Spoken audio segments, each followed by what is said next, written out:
Biden wanted to secure his presidential legacy by reforming Social Security, but now we are in 2026 and the conversation around big changes to Social Security and SSI has taken on a whole new level of urgency. What are the changes that are actually on the table right now? What do the numbers look like in real dollar terms? And when could we potentially be seeing these go into effect? That is exactly what I am going to walk you through today. And I promise you this is one of those videos you are going to want to watch all the way to the end because there is a lot happening right now and every single piece of it directly affects your monthly benefit check. Hey everybody, welcome back and thank you so much for being here with me today. If you have not already done so, please make sure to hit that subscribe button right down below the video because I am here every single day as your one and only daily advocate, fighting for you and bringing you the most important updates that affect your financial life. I genuinely appreciate every single one of you who comes back to this channel day after day, and your support is what keeps me going. It means more than you know. All right, let's get into this because there is a lot to cover and I do not want to waste a single second of your time. So let's start with the big picture here, because before we can talk about what is changing, we need to understand why change is so desperately needed right now. The Social Security Administration has been operating under serious financial pressure for years, and the latest projections are painting a picture that should concern every single person who either currently receives benefits or is planning to rely on them in the future. The trust fund situation is real, it is serious, and it is one of the driving forces behind why lawmakers on both sides of the aisle are now being pushed to actually sit down and do something meaningful about Social Security reform, rather than just kicking the can down the road year after year. What makes this moment in 2026 particularly significant is that we are no longer in a situation where reform feels like a distant theoretical conversation. The numbers are closing in, the timeline is getting tighter, and at the same time, we have tens of millions of Americans who are depending on these benefits right now, today, to pay their bills, put food on the table, and maintain any kind of stable life. The pressure on lawmakers to act is at an all-time high, and the proposals that are currently floating around reflect that urgency in a way that we genuinely have not seen before. So let me walk you through what is actually being discussed. The first major proposal on the table that I want to talk about involves increasing the minimum guaranteed benefit for Social Security recipients. This is one of the most talked about and frankly one of the most exciting potential changes because of the direct and immediate impact it would have on the people who need help the most. The idea is to set the minimum guaranteed benefit at 125% of the federal poverty level. Now let me actually run through what that means in real numbers, because I think when you hear it expressed in dollars and cents, it becomes a lot more meaningful. The federal poverty level right now sits at approximately $12,880 per year. 125% of that figure brings you up to roughly $16,100 annually. When you divide that by 12 months, you are looking at a minimum monthly benefit of approximately $1,341. Now I will be upfront with you. The government always has their own specific calculations, and the final number could differ slightly depending on how they run their math. But give or take a few dollars, we are talking about a minimum guaranteed benefit somewhere in that neighborhood of $1,300 to $1,400 per month. And when you think about the fact that there are enormous numbers of Social Security beneficiaries right now receiving far, far less than that, people getting $600, $700, $800 a month, you start to realize just how life-changing this kind of change could genuinely be for millions of people. Now, the second major change being proposed is one that I am personally really passionate about because it addresses something that has frustrated me for years, and based on the comments I see from all of you, it frustrates you just as much. We are talking about changing the way the annual cost of living adjustment, the COLA-E, is actually calculated. Right now, the COLA is based on something called the CPI, which stands for the Consumer Price Index. The problem with using the standard CPI for Social Security beneficiaries is that it measures price increases across the general population, and the spending patterns of a retired 70-year-old or a disabled individual are fundamentally different from the spending patterns of a working-age adult. The proposal is to switch from the CPI to what is called the CPIE, which stands for the Consumer Price Index for the elderly. The CPIE specifically tracks prices in categories that are most relevant to older and disabled Americans, things like healthcare costs, prescription medications, and other expenses that take up a disproportionately large share of a fixed income budget.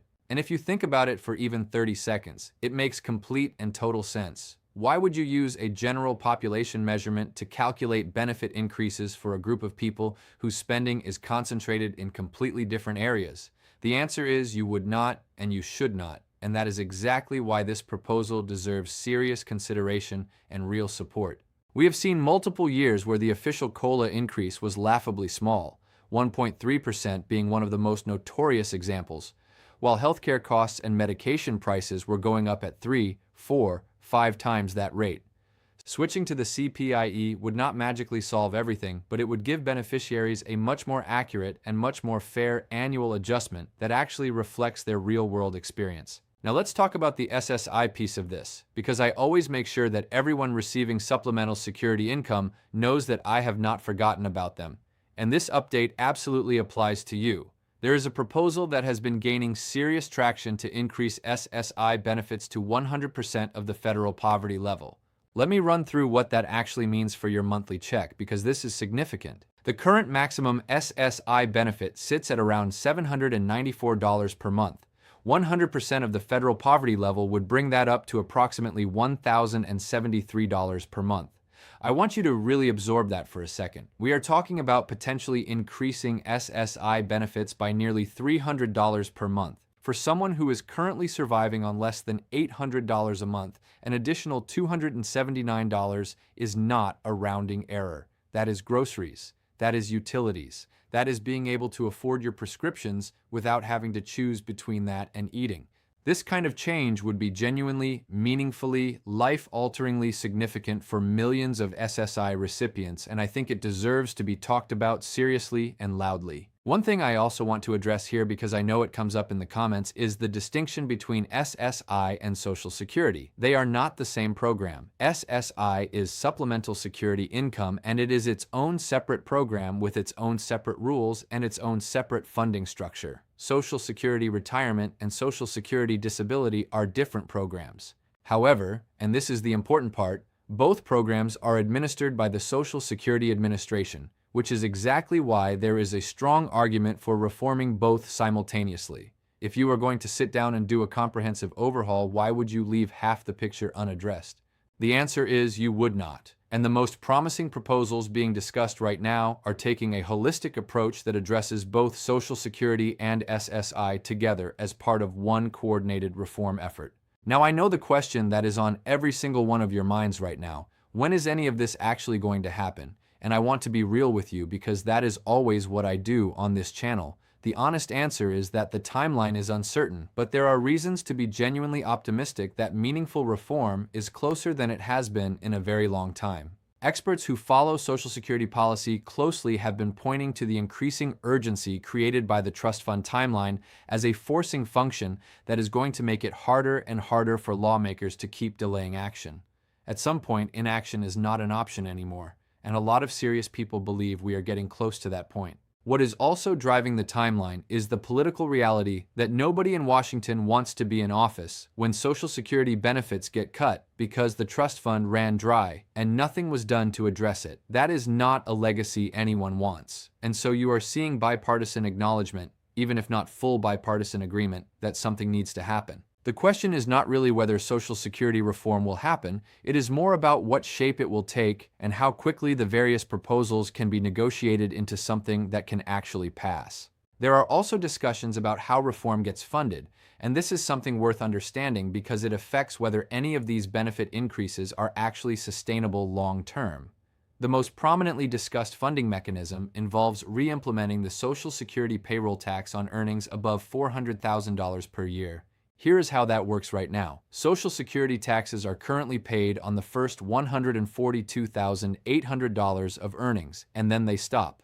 What is being proposed is to bring that tax back in for people earning $400,000 and above, creating what some people describe as a donut hole effect, where taxes apply on the lower end, then stop in the middle, then kick back in again at the high end. Whether you think that is the right policy or not, the math shows that it would generate significant revenue that could be used to shore up the program's finances while also funding some of these benefit increases.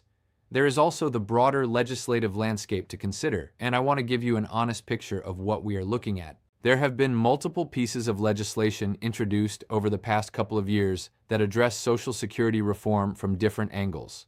Some proposals focus primarily on boosting benefits. Others focus primarily on extending the solvency of the trust fund. The most comprehensive ones try to do both simultaneously. What we have not yet seen is all of these pieces come together into one unified bill that has enough support to actually cross the finish line. But the building blocks are there, the will is there, and the urgency is growing every single month. I'm going to keep watching this extremely closely, and I will be back with updates the moment anything significant moves. That is my promise to you, and it is a promise I take seriously every single day that I sit down to make these videos. So let's just quickly bring it all together. What we are looking at right now is a genuinely historic moment for Social Security and SSI reform. We have proposals to set the minimum guaranteed benefit at 125% of the federal poverty level, which works out to roughly $1,300 to $1,400 a month. We have proposals to change the COLA calculation from the CPI to the CPIE to give beneficiaries a more accurate annual adjustment. We have proposals to increase SSI benefits to 100% of the federal poverty level, potentially bringing monthly payments up by nearly $300 for some of the most vulnerable people in this country. And we have serious conversations happening about how to fund all of this in a sustainable way that keeps the program solvent for decades to come. None of this is guaranteed yet. I will never sit here and tell you something is done when it is not done. But the amount of serious, substantive discussion happening right now around Social Security reform is unlike anything we have seen in years, and I want you to feel that hope today, because you have earned it. You deserve better than what the current system is giving you, and there are people fighting to make that happen. I will be back very soon with the latest updates on all of this. Thank you so much for watching. Thank you for your incredible support. Please hit that subscribe button if you have not already, and I will see you in the next video. Take care of yourselves, everybody.